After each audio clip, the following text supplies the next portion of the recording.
Hey, how's it going? I just want to make this a quick video here. So I was having an issue with my wife's Subaru Forester.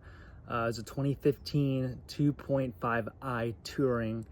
And I want to make this quick video because I've not seen anything on YouTube about it. I've scoured all the forums and I thought I found the solution to the issue, and ended up being nothing that I read or saw online, nor what Subaru, the dealership, recommended. Just a little bit of backstory here really quick, just in case somebody else is watching this, and I'm gonna walk you through my process of kind of how I figured this out. But my wife's AC blower stopped working. I'm not talking like it was blowing a little bit, or no, I mean like not working at all. It was intermittent. It would either work or it wouldn't work. And I'm not talking where it works on high and it doesn't work on the other settings. That's not what I'm talking about either.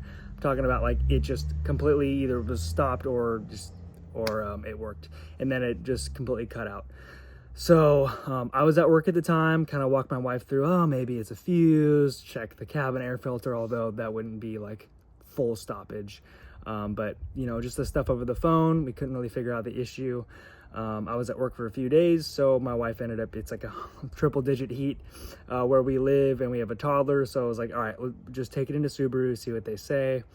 That's a whole nother story. But at the end of the day, they ended up saying, oh, there was some water intrusion on the blower motor and something to do with it then overloading the resistor. It all needed to be changed out, and it was like gonna be like $1,100, which is pretty gnarly.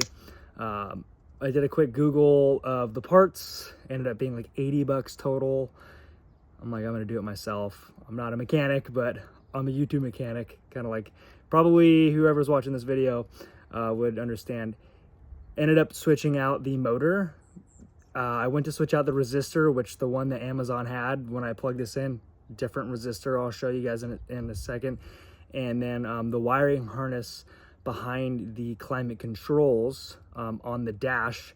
I've also saw online something to the extent of like that those overheat when you use high a lot, and my wife uses high like all the time for the thing, and it sounds like those melt, so I got a harness for that.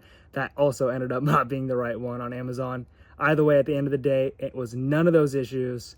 It was a 12-volt relay that was not seated properly, that I ended up just switching out because I just wasn't sure. But anyways, I'll show it to you guys.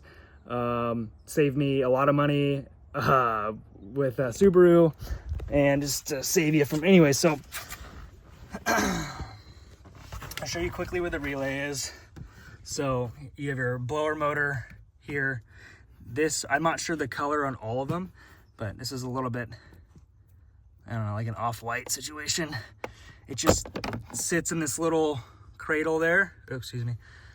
It just kind of hitches on this, and then this is the relay. I did add some electrical tape because it wasn't seating in with the old one, so I figured with the new one, at least just eliminate that as being an issue. It's really easy. It just sits kind of right back up on there. This is the relay that I ended up getting. This is at all helpful. It's like the one-to-one replacement.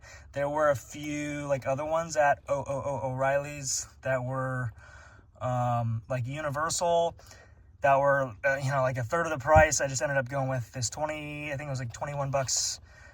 This ended up being what was needed. But really quickly here, let me show you. I've seen another video online. This is where the relay is. This looks different than any of the other videos that I've seen. And the relay that I found on Amazon was just, it wasn't gonna work for this. Additionally, I have the climate control vents that just like the infinity spin, they just keep going. And I think that the wiring harness that was on Amazon was not for this specific one. This is also really easy to remove. You just get like a trim tool, you kind of put it in the top here. This whole thing pops off. It's very simple. Additionally, like not seeing many videos on YouTube with that, but it allowed pretty easy access to behind here, and just unplugs. And just, I guess for reference, mine does not have the red and the blue cables that kind of anchor in right here. You don't even see that because it doesn't have it. So if that's helpful. But either way, my issue is solved by replacing that relay, which is a $20 part. So I hope this helps somebody. And if it doesn't, that sucks, but it helped me out a lot.